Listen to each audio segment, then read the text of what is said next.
50 years ago, the landscape of public health and safety took a major leap forward with the enactment of the Safe Drinking Water Act. Presently in the United States, we are blessed with probably the best drinking water in the world, and I think that's a very defensible statement. Much of that is due to the federal regulations that were promulgated by EPA under the Safe Drinking Water Act. It helps us follow a certain set of minimum guidelines that helps us provide better water services, and ultimately a better product for the local ratepayers. Through stringent regulations and continuous improvement, the Act not only maintains, but elevates the standard of water quality. There were precipitating events, you might say. In the 1960s, the Cuyahoga River in Ohio famously caught on fire. People said, how can a river catch on fire?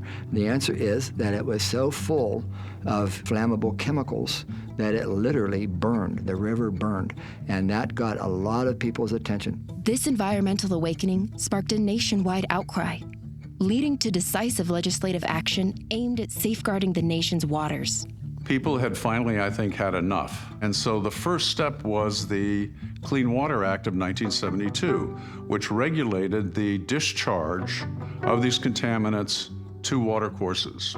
About the same time, environmental groups and EPA, which was formed in 1970, began to collect data and information, which led to the passage of the Safe Drinking Water Act in 1974. The Safe Drinking Water Act has been updated many times to address new challenges. It continually sets up a framework to assess, reassess, and evaluate new upcoming drinking water contaminants so that as the science improves, we're continuing to put public health first. Every year there is a look at what it is that we need to be addressing. Right now we're over 90 contaminants that are regulated. Water standards are always evolving, and in particular, I think we're talking about the water quality standards.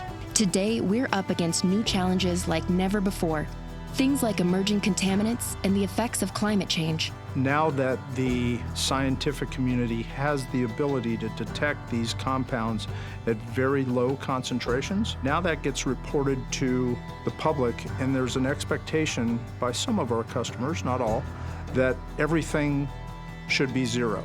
The way water utilities have to respond to that differs. It's based off research, and it gives water systems grounds for asking for certain resources. We've been involved in it quite a bit to make sure that it makes sense for our members, the water utility professionals, and what they do to serve their communities. As true water professionals, we want to take it up a notch. We want to make sure that we're doing more than what we need to do, because we realize those are our families, our friends, those are our communities that we're protecting this vital resource for.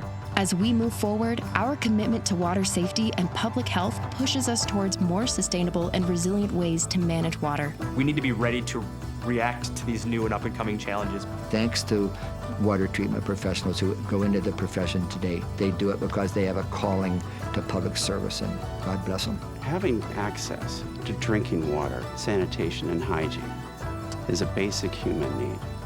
We know that since the early 1900s, the inclusion of disinfection within drinking water systems has been dramatically responsible for the decreases in infectious disease across the United States. As people now understand more fully the value of water, they expect to have clean, reliable water anytime they turn on a tap. We have an incredible story to tell.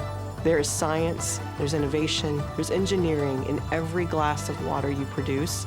And the Safe Drinking Water Act is the vehicle that we've used to get there. Tell the story. Let's build the brand of water.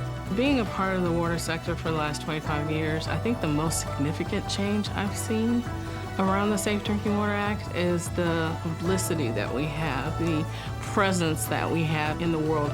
Together, we are continuing a legacy that defines our lives and work. Here's to the next 50 years of safe and clean water for all.